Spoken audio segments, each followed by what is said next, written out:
Bien-aimés dans le Seigneur, bonsoir. Je suis très heureux ce soir d'être devant vous dans le cadre de la présentation de notre émission, votre émission, l'émission de nous tous, qui s'intitule « À la lumière des Écritures ». Gloire soit rendue à Dieu pour cette faveur qu'il nous a encore offert en ces jours. Je commence ce message par présenter une salutation particulière à mon père, mon géniteur, celui qui m'a appris à servir le Seigneur dès le bas âge, l'évangéliste Pascal Muntu, le représentant légal de la communauté CACR. Je suis très heureux ce soir d'être parmi vous pour une énième fois dans le cadre, comme je l'avais dit, de la présentation de notre émission qui est intitulée « À la lumière des Écritures ». Je crois que nous sommes, si je ne me trompe pas avec la réalisation, à notre troisième édition ou à notre troisième émission. Et pour ce soir, nous allons développer un thème. Et le thème de notre message de ce soir s'intitule « Qui verra le Seigneur ?» Je vais d'abord par réveiller ou par épingler une petite chose ou une petite parenthèse, je vais ouvrir pour informer aux enfants de Dieu que la mission, l'objectif que Dieu nous a confié à travers cette émission, c'est plus de ramener le peuple de Dieu à la repentance ou de ramener le peuple de Dieu vers le droit chemin. Comme l'a dit la fois passée mon oncle paternel, que je salue aussi en passant, Papa Dominique Savio Timanga, et m'avait dit que toute église où la repentance n'est pas le socle de la doctrine, est en train de préparer le peuple de Dieu vers l'enfer. Très profond, très nécessaire et très important. Voilà pourquoi parmi les missions ou la mission que Dieu a laissée aux apôtres, c'était celle de prêcher la bonne nouvelle afin que tout celui-là qui va croire, qu'il puisse être baptisé et tout celui qui sera baptisé, qu'il reçoive Christ dans sa vie comme Seigneur et Sauveur. C'est d'ailleurs ça le commencement ou le début de la marche chrétienne dans la vie de tout enfant de Dieu. Alors pour ce soir, sans plus tarder, je venais de le dire, notre thème s'intitule « Qui verra le Seigneur ?» Vous m'excuserez, ce soir, je serai vraiment trop doctrinal parce que c'est d'ailleurs ça la grâce que Dieu nous a faite. Notre thème s'intitule « Qui verra le Seigneur ?» Déjà, par ce thème, nous voyons que c'est une phrase interrogative. C'est-à-dire, toute phrase interrogative nécessite une réponse. Et comme ce soir, notre prédication ou notre message est basé dans la Bible, à la lumière des Écritures, nous allons devoir développer ces messages afin de pouvoir répondre d'une manière claire par rapport à cette question. Alors, de prime abord, je vais commencer par vous dire que beaucoup de gens du temps de Jésus ont désiré le voir, mais nombreux ne l'ont pas réellement vu. Exemple, dans le livre de Luc chapitre 23, versets 8 à 11, je crois lorsque le roi mage, le roi Hérode a voulu voir Jésus, cela ne lui a pas été accordé. Vous verrez aussi dans le livre de Jean chapitre 12, verset 20, il y a aussi les Grecs qui étaient venus pour voir Jésus, mais ils ne l'ont pas vraiment vu. Mais un homme, une enveloppe, était cachée à leurs yeux. Ils ne pouvaient le voir car ils étaient des hommes de chair. Là, c'est Matthieu chapitre 11, verset 27, il nous le dit. Aveuglés par le prince de ce monde des ténèbres, ils n'ont pas vu le Seigneur car ils ont continué à vivre comme auparavant. Or, personne ne peut voir Dieu et continuer à vivre. Il doit mourir. Mais de quelle mort s'agit-il? Là, je reviens directement dans Exode chapitre 33, verset 20. Et je vais aussi prendre l'exemple de Gédéon dans le livre des Juges chapitre 6, les versets 22 à 23. Même aussi un autre exemple dans le même livre des Juges chapitre 13, versets 21 à 22, où le parent de Samson ont vu le Seigneur et ils ont dit que nous allons mourir parce que nous avons vu le Seigneur. Cependant, il y a des gens qui ont vu le Seigneur et qui sont morts. Mais de quelle mort s'agit-il? Parce que quand on parle de la mort, ce n'est pas seulement le fait de prendre la personne qui a rendu son âme, la mettre dans une morgue et quelques jours après aller l'enterrer. Non. Il y a aussi une mort que toute personne qui voit le Seigneur est censée mourir. Voilà pourquoi, bien aimé, avec quelques exemples, nous essaierons un peu de voir quelques personnes dans les Écritures qui ont vu Jésus et qui sont morts. Premièrement, je prends l'exemple de Lévi ou Matthieu dans le livre de Luc chapitre 5, versets 27 à 28. Lévi était un collecteur d'impôts, c'est-à-dire une personne ou des gens considérés de mauvaise vie. Mais un jour, il était à son poste de péage, en train de collecter des impôts. Il a vu un jeune homme de 33 ans qui est passé auprès de lui et lui a demandé de le suivre. À l'instant même, la Bible nous dit que cet homme, ce papa, qui était père de famille, responsable, a laissé tout ce qu'il avait et il a suivi Jésus. Donc c'est ça la mort dont on parle. À part Lévi, il y a aussi beaucoup de personnes dans la Bible. Il y a le mage par exemple, qui l'ont vu. Dans Matthieu chapitre 2, le 11e verset, la Bible nous dit que les rois mages sont allés pour adorer. Et quand ils ont vu le Seigneur, ils sont morts. C'est-à-dire quoi? Premièrement, le fait que la personne abandonne sa vie, la personne abandonne ce qu'il faisait, qui ne rendait pas gloire au Seigneur et accepte ou prend une décision de pouvoir suivre le Seigneur, cette personne-là est morte. C'est-à-dire, sa vie ancienne est morte, il l'a enterrée, il a revêtu une nouvelle vie pour suivre Jésus-Christ. Je n'ai pas encore lu, mais je vais déjà anticiper pour toucher quelques points de mon message de ce soir. Si je prends l'exemple de Nicodème, Nicodème était un docteur de la loi, une personne douée qui avait la connaissance des Écritures, qui était vraiment focalisée depuis le bas âge dans les Écritures ou dans la loi de Moïse. Mais cette personne-là, quand il s'est rencontré avec Jésus, il a posé une question très pertinente à Jésus-Christ. C'est de savoir que devrait-il faire pour être sauvé. Et Jésus, lui-même qui est dans l'inspiration, il a dit à Nicodème que si tu veux être sauvé, tu dois rentrer dans le ventre de ta mère et renaître de nouveau. Et d'ailleurs, c'est ça la mort dont je suis en train de parler ce soir dans mon message. Je ne parle pas de la mort physique, mais je suis en train de parler de ce que cet homme de Nicodème avait fait. Et il a dit, c'est lui-même, mais comment expliquer, moi qui suis déjà vieux, moi qui suis déjà avancé en âge, pourrais-je encore retourner dans le ventre de ma mère, renaître encore pour être sauvé? D'ailleurs, c'est ça le pourquoi de notre émission. Donc, vous voyez que cet homme de Nicodème était un docteur de la loi. Il était doué dans la connaissance, dans les Écritures, mais il lui manquait une chose. Quelle est la chose qui manquait à Nicodème? Il n'avait pas la révélation. Et si on retournait à notre première émission, nous avions dit que pour qu'il ait la lumière sur des Écritures, la chose la plus importante, c'est quoi? C'est que la personne soit révélée, ou c'est la révélation qui amène la lumière sur les Écritures. Alors, si on peut encore avancer, il y a beaucoup d'exemples dans la Bible. Si on peut aussi prendre l'exemple de Marie de Magdala. Quand elle s'est retrouvée à la tombe, c'est dans le livre de Jean chapitre 20, versets 16 à 18. Après que Christ soit mort et ressuscité, cette dame est venue à la tombe de Jésus pour se rendre compte ou pour requérir des informations en rapport avec le corps de Jésus qui était mis dans le sépulcre depuis 3 jours.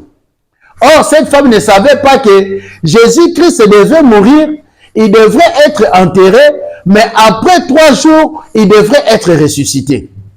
Et déjà, quand elle est venue, elle a vu une personne à côté du tombeau de Jésus. Elle a cru, pardon, que la personne qui était devant elle, c'était un jardinier. Et quand la personne lui a demandé, qu'est-ce que tu cherches? Elle a même dit à la personne que, mon Seigneur, si c'est toi qui as pris le corps de notre Seigneur, je suis prêt même de te payer pour que tu nous dises là où tu l'as mis. Elle ne savait pas que la personne avec qui elle était en train de changer, c'était la personne de Jésus-Christ qui était dans le sépulcre. Et directement quand Jésus l'a appelé par son nom, elle a compris que c'était Jésus-Christ qui n'était pas dans le tombeau, mais qui était ressuscité. Et elle a couru vite pour aller annoncer la bonne nouvelle aux autres disciples. Donc, ce sont là quelques exemples de la mort que nous sommes en train de parler. Alors, ce soir, bien aimé, il y a eu beaucoup de gens. On peut prendre l'exemple de Cléopas et Simon sur le chemin de Maús, qui l'ont vu et sont rentrés à Jérusalem pour aller annoncer la bonne nouvelle. Ces quelques gens prouvent leur mort en abandonnant leur propre volonté. C'est-à-dire quoi? Quand quelqu'un voit le Seigneur, la première chose est que la personne doit abandonner d'abord sa propre volonté. C'est ça la mort dont je suis en train de parler. Donc la personne doit s'abandonner elle-même et chercher maintenant à faire la volonté du Seigneur. Et voir le Seigneur, c'est le voir aussi dans sa puissance. Je crois que vous me suivez parce que je suis vraiment dans l'enseignement. Je serai un peu lent, je serai un peu clair pour que vous puissiez quand même nous comprendre par rapport à notre message. Voir le Seigneur, c'est le voir aussi dans sa puissance, dans sa gloire, c'est-à-dire voir la gloire de Dieu. Voir le Seigneur aussi, c'est vivre le miracle de Dieu, l'assistance miraculeuse de Dieu dans sa vie. Voir le Seigneur, c'est voir aussi le Seigneur les jours de son apparition dans les cieux pour l'enlèvement, pour le royaume de Dieu. C'est un peu ça l'introduction de notre message de ce soir. Mais notre thème s'intitule « Qui verra le Seigneur ?» Sans plus tarder, je vais lire la parole de Dieu. Je suis dans le livre de Luc, chapitre 19, du 1er jusqu'au 10e verset. C'est l'exemple d'une personne que nous connaissons tous, que beaucoup ont même chanté dans des chansons, que beaucoup de personnes ont prêché. Mais notre contexte de ce soir est plus focalisé par rapport à notre sujet. Qui verra le Seigneur? Est-ce qu'aujourd'hui, tout le monde peut voir le Seigneur? Est-ce qu'aujourd'hui, tout le monde est appelé réellement à voir le Seigneur? Oui. Pourquoi? Parce que même aux temps anciens, c'était aussi le souci de plusieurs personnes. Que ce soit le païen, que ce soit les chrétiens, que ce soit même ceux-là qui ne croient pas au Seigneur. Mais il y a eu d'autres qui ont même demandé de pouvoir voir le miracle de Dieu. Il y a d'ailleurs dans d'autres villes que Jésus-Christ est passé, on lui a demandé de faire des miracles et il a refusé. Donc, c'est-à-dire que selon le projet ou le plan de Dieu, ces gens-là n'étaient pas censés ou n'étaient pas prévus pour pouvoir voir le Seigneur. Comme je viens de le dire, voir le Seigneur, c'est d'abord faire sa volonté. Laisser sa propre volonté, laisser la volonté humaine, mais se laisser entraîner par la volonté divine. Voir le Seigneur, c'est voir aussi Dieu dans sa puissance. Voir la gloire de Dieu. Voir le Seigneur, c'est voir aussi le Seigneur Jésus à travers ses miracles. Donc, quelqu'un qui a vécu un miracle divin dans sa vie, cette personne-là a vu le Seigneur, mais de sa façon. Mais ce qui est plus important, ou ce qui est très important, ce qui est plus nécessaire, ce ne sont pas des miracles, ce ne sont pas la puissance que la personne peut voir dans sa vie, soit elle était malade, elle reçoit la guérison, soit elle était possédée, elle reçoit la délivrance, non. Mais ce qui est très important, comme je l'avais dit, comme je continue à le dire, la primauté, la mission principale, c'est que Dieu veut comme 1 Timothée nous dit, que tout le monde soit sauvé et qu'il parvienne à la connaissance parfaite de la vérité. Quand quelqu'un est sauvé, quand quelqu'un a la connaissance de la vérité, donc cette personne-là, c'est une personne qui est sauvée. Parce que la Bible nous dit que mon peuple périt faute de connaissance. C'est celui qui n'a pas la connaissance, c'est une personne morte. Celui qui ne connaît pas Dieu, celui qui n'a pas la profondeur, celui qui ne sait pas sonder la profondeur des Écritures pour comprendre ce que Dieu veut, c'est une personne, quoique vivante, quoique possédant beaucoup de biens, mais spirituellement, c'est une personne qui est morte. Et pour donner un sens à ces messages, afin que le peuple de Dieu, afin que l'Église de Dieu puisse bien comprendre ce que Dieu veut, voir le Seigneur, c'est le voir ces jours-là, quand il va apparaître dans les airs pour enlever son épouse, pour enlever l'Église, afin de pouvoir entrer dans la gloire du Seigneur. Alors, nous lisons la parole de Dieu. Nous sommes dans le livre de Luc, chapitre 19. Nous commençons du 1er jusqu'au 10e verset. Écoutez ce que dit la Bible. Jésus étant entré dans Jéricho, traversait la ville. Et voici un homme riche appelé Zachée, chef des publicains, cherchait à voir qui était Jésus. Mais il ne pouvait y parvenir à cause de la foule, car il était de petite taille.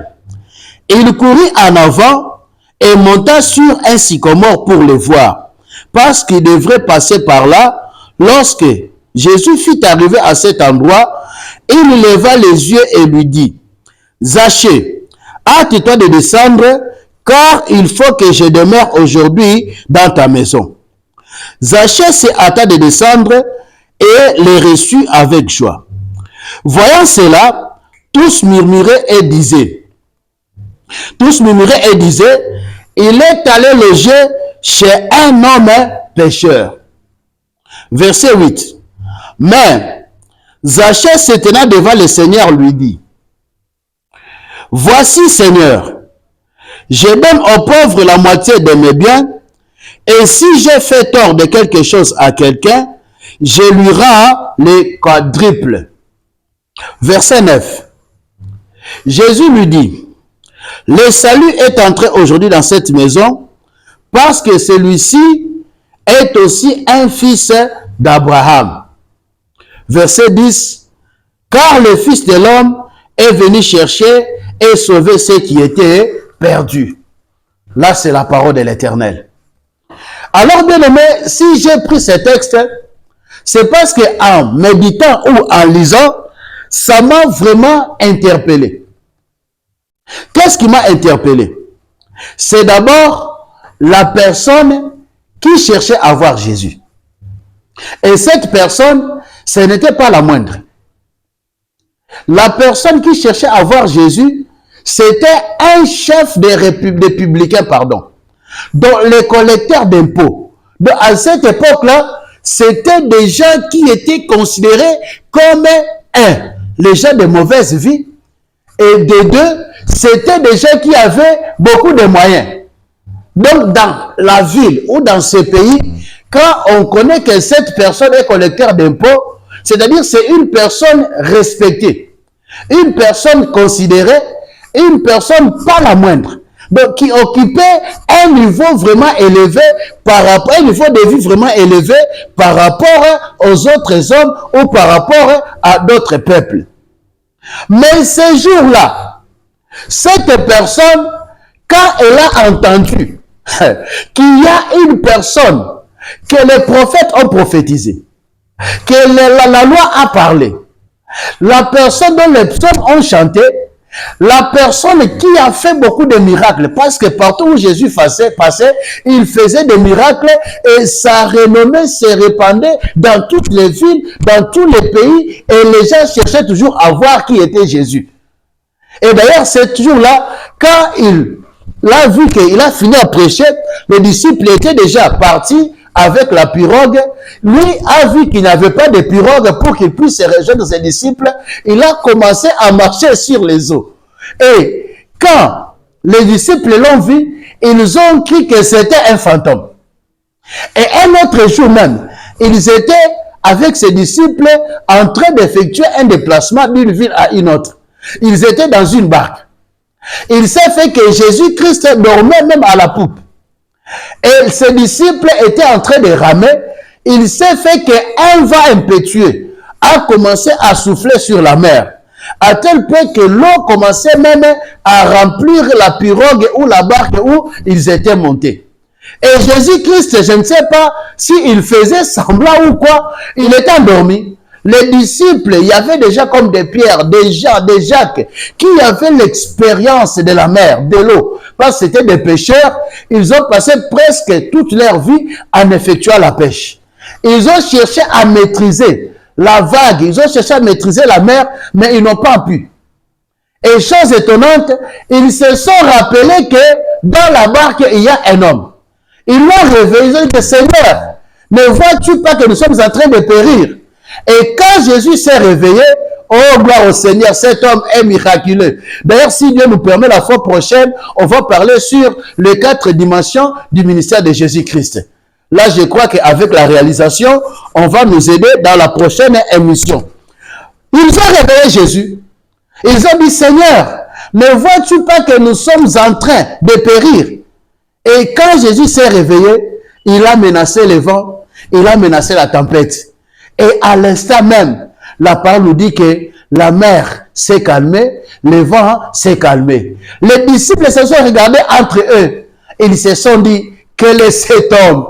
Un homme extraordinaire, un homme spécial, un homme surnaturel, un homme puissant, un homme mystère à qui obéissent même le vent, même la mer, même la tempête. Il a fait tellement de miracles. Avec 5 pains et 2 poissons, il a nourri plus de 5000 personnes, sans compter les femmes et les enfants. Et quand ils ont mangé, ils ont même ramassé les morceaux qui restaient, ça avait fait 12 paniers. Il s'est rendu dans la famille de Lazare. Un homme qui était mort après 4 jours. Il est allé jusqu'au sépulcre de Lazare et il a commandé à la personne qui était dans le sépulcre. Et la personne est revenue en vie. Donc, tout ce que Jésus faisait, c'était des choses qui impressionnaient tous ceux qui étaient avec lui, même les disciples. Ils ne comprenaient, mais quel est cet homme? On a entendu des hommes, des prophètes sont passés, Moïse est passé, Élie est passé, Ésaïe est passé, Jérémie est passé, Malachie est passé, Michée est passé. Il y a eu beaucoup de rois qui sont passés, mais on n'a jamais vu un prophète puissant, en parole, en acte, comme la personne de Jésus-Christ. Bien-aimé, gloire soit rendue à Dieu. Et l'homme le plus heureux est celui qui croit que Jésus-Christ est Dieu. Mais toute personne qui ne croit pas à la divinité de Jésus-Christ, c'est une personne perdue. Alors cet homme aussi des Zachée, quand il a entendu que Jésus-Christ est en train de passer dans la ville de Jéricho, il s'est présenté devant Jésus et il a cherché à le voir. Mais chose étonnante, il y a eu des choses qui ont handicapé Zachée de pouvoir voir Jésus-Christ. Donc ces deux choses-là ont constitué un obstacle. Ça n'a pas permis à Zachée de pouvoir voir qui était Jésus. Et comme il avait la soif de voir Jésus, comme il avait la soif de voir le Seigneur, il n'a même pas regardé sa dignité, il n'a même pas regardé sa renommée, il n'a même pas regardé le rang social qu'il occupait dans sa ville ou dans sa maison. La Bible nous dit qu'il est allé monter à un sycomore. Tout ça pourquoi? Parce qu'il cherchait à voir Jésus. Et quand Jésus lui a vu, il lui a appelé par son nom. Parce que Dieu connaît chacun par son nom. Bien-aimé dans le Seigneur, Zachée n'était pas une personne comme toute autre personne. On l'appelle un chef de publicain. Donc ce n'était pas une personne, ce n'était pas une moindre personne. Mais regardez, bien aimé, la soif qui avait animé cet homme de Zachée. Il n'a même pas regardé ses subalternes. Il n'a même pas regardé sa femme. Il n'a même pas regardé ses enfants. Il n'a même pas regardé les gens qui le connaissaient. Mais empressé par la soif de voir Jésus, il est allé même monter à un sycomore parce qu'il voulait voir Jésus. Bien aimé, est-ce que c'est ton cas? Je vais dire à quelqu'un que si tu veux voir le Seigneur, si tu veux voir la puissance de Dieu, si tu veux voir le miracle dans ta vie, et cette soif-là qui était dans Zachée, parce qu'il a entendu que Jésus-Christ est en train de passer, il a couru pour aller voir Jésus. Il n'a pas pu, il est allé monter à un sycomore. Je m'imagine ces jours-là, si ça s'est tombé, qu'est-ce que ça allait donner dans sa ville. Mais il n'a pas regardé ce qu'il avait comme grade, ce qu'il avait comme considération, ce qu'il avait comme renommée, mais il était tellement dévoré par la soif de voir le Seigneur. Il est allé monter au sycomore. Bien-aimé, je déclare ce soir que cette soif-là, qui était dans Zachée, de pouvoir chercher à voir qui était Jésus, te localise. Parce que si tu veux voir ce que tu as là, bien aimé, la seule condition, c'est avoir la soif. C'est pourquoi David dit, le zèle de ta maison m'est fort. Bien aimé dans le Seigneur, je déclare ce soir, toi qui as perdu la soif de chercher Dieu, toi qui as abandonné la voie de chercher le Seigneur, parce que tu t'es rencontré devant beaucoup de difficultés, parce que tu as connu beaucoup de problèmes dans ta vie physique, dans ta vie spirituelle, laisse que l'Éternel et Dieu Tout-Puissant, dont je suis serviteur, restaure cette soif-là dans ta vie, et que tu sois même plus que Zachée, parce que ce que tu cherches là, tu l'auras quand tu verras le Seigneur. Et regardez ce qui est arrivé à Zachée. Quand Jésus a vu que Zachée était monté au sycomore pour voir qui était Jésus, Jésus s'est dit à lui-même que cette personne mérite. Et il a dit, Zachée, hâte-toi de descendre. Aujourd'hui, moi, je vais entrer dans ta maison. Je vais manger chez toi. Mais il y a des choses que nous cherchons dans nos vies qui nécessitent juste le zèle, juste la soif de chercher Dieu, de voir le Seigneur. Et je sais que le Dieu Tout-Puissant, celui qui a fait les cieux et la terre, est capable de t'accorder ce que toi tu veux. Alors, bien aimé, notre thème s'intitule « Tu verras le Seigneur ». J'avais dit voir le Seigneur, premièrement, c'est le voir le jour de son ascension, pardon, le jour de sa venue, et deuxièmement, voir aussi le miracle de Dieu dans sa vie. Troisièmement, voir la puissance de Dieu, sa gloire, sa manifestation dans sa vie. Si nous retournons à notre lecture, vous verrez qu'il y avait deux choses qui constituaient l'obstacle à Zachée pour qu'il ne puisse pas voir le Seigneur. Parmi ces deux choses, si je peux citer, premièrement, il était de petite taille. C'est-à-dire la taille de Zachée était un obstacle qui l'empêchait de pouvoir voir le Seigneur. La deuxième chose, c'était la foule qui était aussi une barrière. Donc, ce sont ces deux choses aussi, bien aimées, aujourd'hui qui empêchent beaucoup d'enfants de Dieu de pouvoir voir le Seigneur. Beaucoup d'enfants de Dieu prient. Beaucoup de chrétiens fréquentent l'église, mais peu sont ceux-là qui voient le Seigneur. Pourquoi? Parce que ces deux choses qui constituait l'obstacle chez Zachée, c'est aussi le cas chez beaucoup d'enfants de Dieu aujourd'hui. Alors, la petite taille, pour la vie d'un homme, c'est un véritable obstacle pour ne pas voir le Seigneur. Aujourd'hui, tu peux être lancé. Tu as 1m80, 2 mètres physiquement, mais spirituellement, tu as la petite taille. Donc, je ne parle pas de la taille physique, parce que si on retourne à la taille physique, là, si je rentre dans le livre de Lévitique, chapitre 21, verset 20, dans l'ancienne alliance, les grêles, les gens courtes et minces ne pouvaient pas être sacrificateurs. C'est-à-dire la petite taille dans l'ancienne alliance était aussi un obstacle qui empêchait quelqu'un d'être sacrificateur. Dans le domaine spirituel, quand on parle de la petite taille, on voit la mauvaise croissance spirituelle. C'est-à-dire, la petite taille dont je parle ici, c'est la mauvaise croissance spirituelle dont sont victimes beaucoup d'enfants de Dieu aujourd'hui.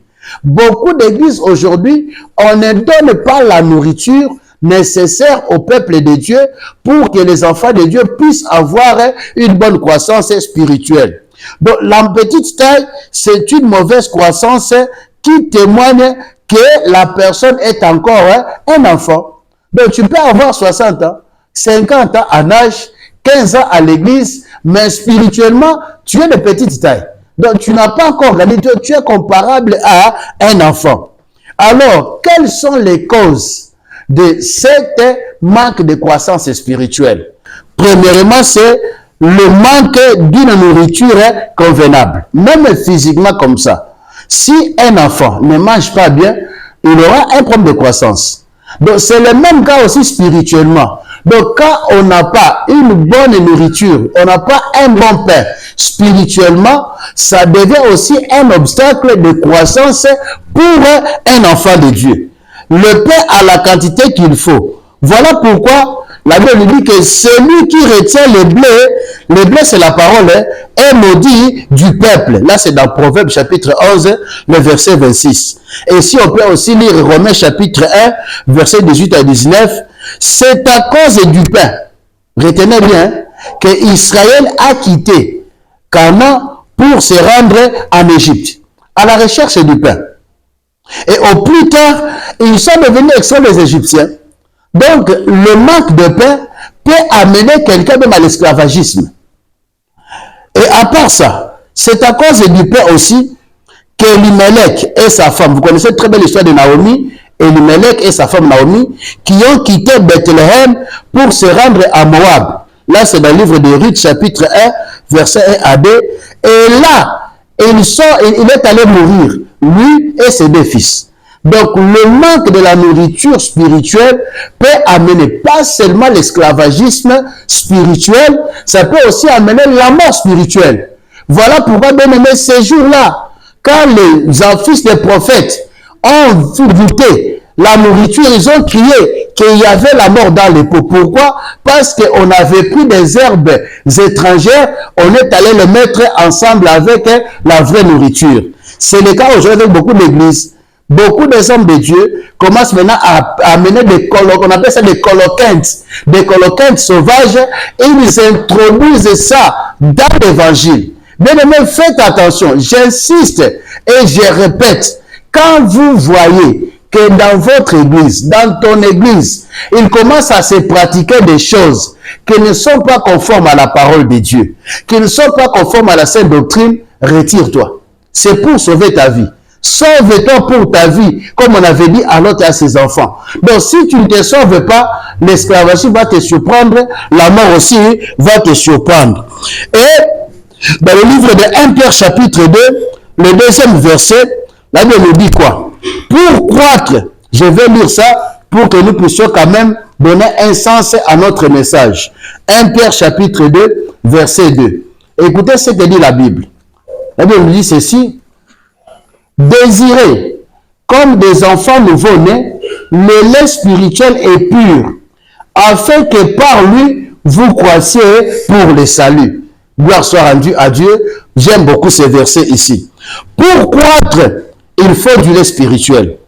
Et pur, pas seulement spirituel, mais pur. Ce qui est la parole de Dieu, selon l'inspiration de Dieu, sans interprétation humaine. Très important. Donc, il faut une parole sainte, une parole spirituelle, une parole pure qui est enseignée sans, j'insiste bien, sans interprétation humaine et selon l'inspiration de Dieu. Aujourd'hui, il y a beaucoup de prédications qui se donnent dans des églises. Mais est-ce que réellement, ce sont des paroles authentiques? Ce sont des paroles inspirées. Et quelle est la source de cette inspiration?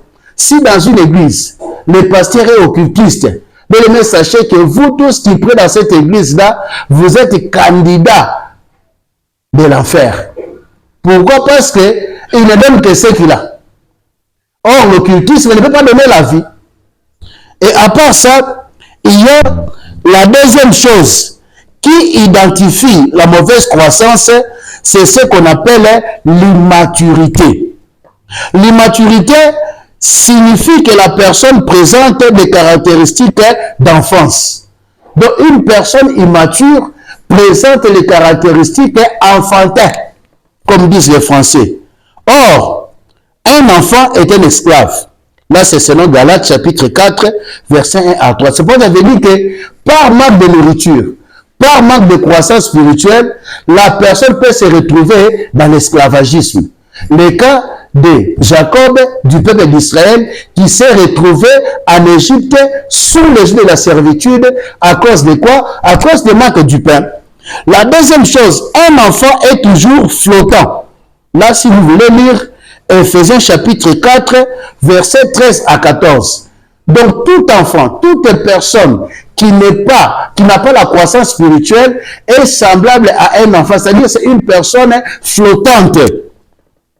Troisièmement, là, c'est des caractéristiques de l'enfantillage. Un enfant ne sait pas juger ou faire le choix entre le bien et le mal. 1 Corinthiens, chapitre 14, le 20e verset. Donc, toute personne qui ne sait pas différencier le bien et le mal est une personne immature. C'est-à-dire, cette personne-là est comparable à un enfant. Quatrièmement, un enfant n'a pas d'expérience de la parole de justice. Ou, autrement, un enfant n'a pas la connaissance de la doctrine. Là, c'est dans Hébreux chapitre 5, versets 13 à 14. Alors, la deuxième chose, bien aimé, qui faisait obstacle à Zachée, qui est aussi un obstacle aujourd'hui pour beaucoup d'enfants de Dieu, c'était la grande foule. On a dit que la petite taille s'identifie par le manque de croissance spirituelle. Et le manque de croissance spirituelle est dû, premièrement, au manque d'une bonne nourriture spirituelle. Et deuxièmement, c'est aussi identifié par l'immaturité. Mais il y a beaucoup des hommes de Dieu aujourd'hui immatures par leur réaction, par leur agissement, par leur façon de voir les choses, par leur façon de juger les choses. Donc, quand vous regardez, il n'y a même pas question de chercher l'interprétation. Vous comprenez que cette personne ici est immature. Et la deuxième chose, pour terminer, ce qui faisait obstacle, ou ce qui avait fait obstacle à Zachée pour ne pas voir le Seigneur, qui est aussi la cause de beaucoup d'enfants de Dieu aujourd'hui, c'est la grande foule. La grande foule, par définition, c'est l'ensemble de beaucoup de gens. De la foule faisait obstacle à Zachée, car elle est véritablement une barrière pour toute personne qui s'y adhère de voir le Seigneur. Par rapport à la taille des Zachée. Donc, quand tu as une mauvaise croissance spirituelle et quand il y a la foule qui est devant toi, donc toi, tu n'as pas droit à voir le Seigneur. Heureusement pour Zachée, à côté de lui, il y avait un sycomore. Et prochainement, peut-être on pourra parler du sycomore, mais ce n'est pas vraiment notre message d'aujourd'hui. Le Seigneur ne traite pas avec la foule. Retenez ça, bien-aimé. Le Seigneur ne traite pas avec la foule. Mais il traite avec une personne individuellement. Si vous voulez un appui biblique, lisez Marc chapitre 8, versets 22 à 23. Qu'est-ce que la foule? Spirituellement, la foule signifie la fausse doctrine. Très bien. Retenez ça, bien aimé. Manque de croissance spirituelle. Deuxièmement, la fausse doctrine. C'est ce qui constitue l'obstacle pour les églises ou pour l'église du XXIe siècle. C'est ce qui empêche beaucoup d'enfants de Dieu de pouvoir voir le Seigneur. Voilà pourquoi, bien aimé, vous verrez les gens qui chassent des églises chaque mois. Aujourd'hui, il est ici. Quand il voit que là-bas, ça ne tient pas, on dit qu'il y a un prophète qui vient, qui est là-bas, qui fait sortir peut-être des cafards dans les ventres des gens, il va là-bas. Donc, vous voyez que les gens, tellement qu'ils n'ont pas une bonne nourriture, ils sont emportés par des vents de doctrine. Alors, bien aimé, spirituellement, je vais le dire, la grande foule symbolise la fausse doctrine. Apocalypse chapitre 17, verset 15. Je crois que ça peut être notre avant-dernier verset pour terminer notre message de ce soir.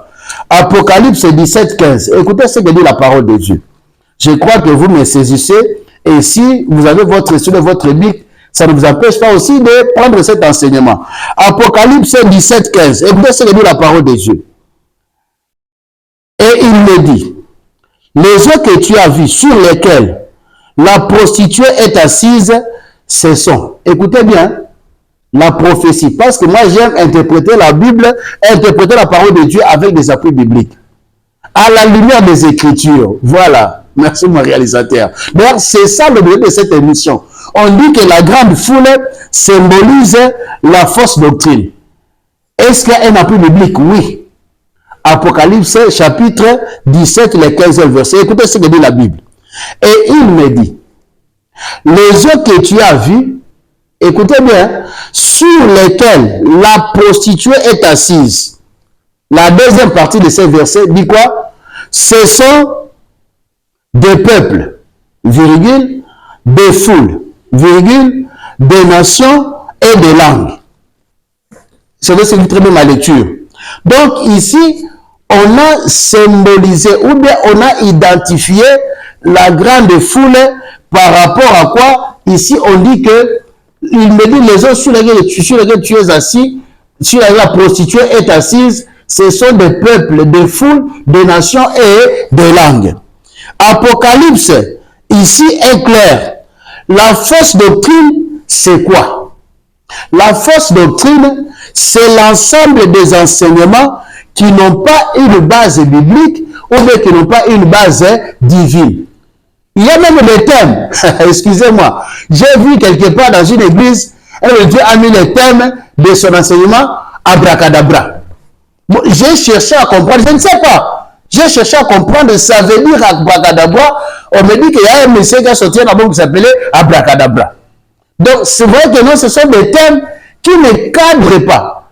Et même ceux qu'ils enseignent dans leur message. Donc vous sentez que si tu as l'Esprit de Dieu, tu comprends que ce message ici est venu soit pour chercher sa propre gloire, parce qu'il y a des pasteurs comme ça, ils sont devenus des stars, des vedettes. Ils cherchent sa propre gloire, mais pas la gloire du Seigneur.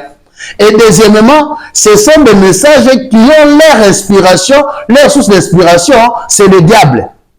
Donc ces messages-là ne viennent pas de Dieu. Et on nous dit ici que ce sont des enseignements qui n'ont pas une base biblique ou une base divine. Alors, bien aimé, il y a deux sources de la fausse doctrine. La source de la fausse doctrine, premièrement, c'est quoi? 1. Colossiens, chapitre 5, verset 2 à 8. C'est un enseignement, hein, excusez-moi. Colossiens, chapitre 5, verset 2 à 8. Écoutez, la source de la fausse doctrine. Colossiens chapitre 2, verset 8, pardon. Colossiens chapitre 2, verset 8, voilà.